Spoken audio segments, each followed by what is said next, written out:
just wrapped a great coaching call with an executive in a federal agency who is looking to move to the next level. And one of the ways that he wants to do that is he wants to further strengthen the relationships with his supervisors so that they can really understand what value he's bringing to the organization.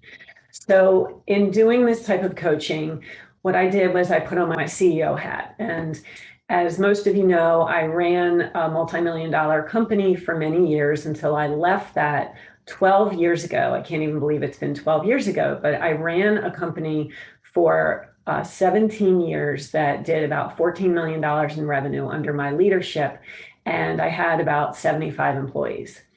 And as I was coaching my client, which I often do, is I think back to what my experience was in running an organization, and I put on my CEO hat. I wanted to give him guidance about how he could best position himself with leadership so that they really understood what his value is.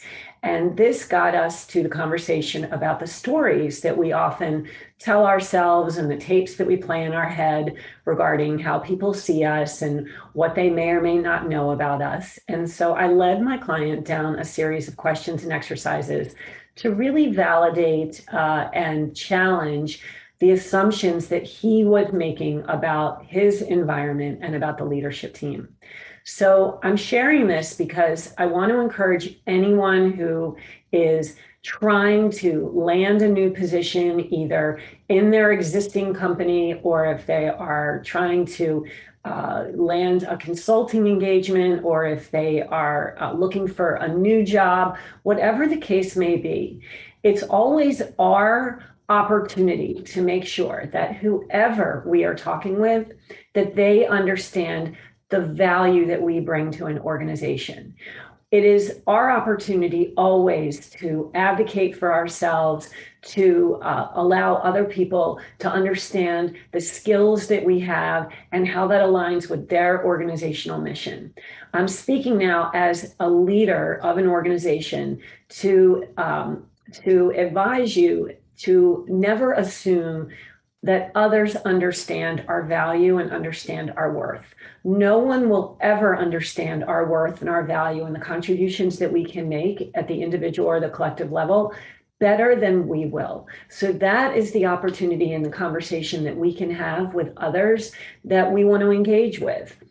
If you're going into any type of conversation where you want to make sure that you can clearly articulate your worth, what I advise my clients to do is to begin with the end in mind. What I mean by that is, what is it that you personally want to accomplish in that conversation? What do you want them to know about? What end result do you want to achieve? What outcome will make that meeting a success for you? And be bold in your thinking. If you want them to understand a specific success story that you've had, then find a way to articulate and convey that in the meeting. If you want to walk away with a job offer or an invitation to have another conversation, go into the meeting with that end in mind. The more intentional we are about what we want to achieve when we have important conversations, the more likely it will be that we will achieve that. To that point, it's very important to know that everybody comes to conversations and experiences and to life with different perspectives based on their own experience and based on the lens that they put on the world. And it takes a lot of attention and a lot of practice to be able to see and understand how others perceive the world around them. But this is part of our opportunity to really step into the shoes of others so that we're able to give them the information that will be most beneficial to all involved.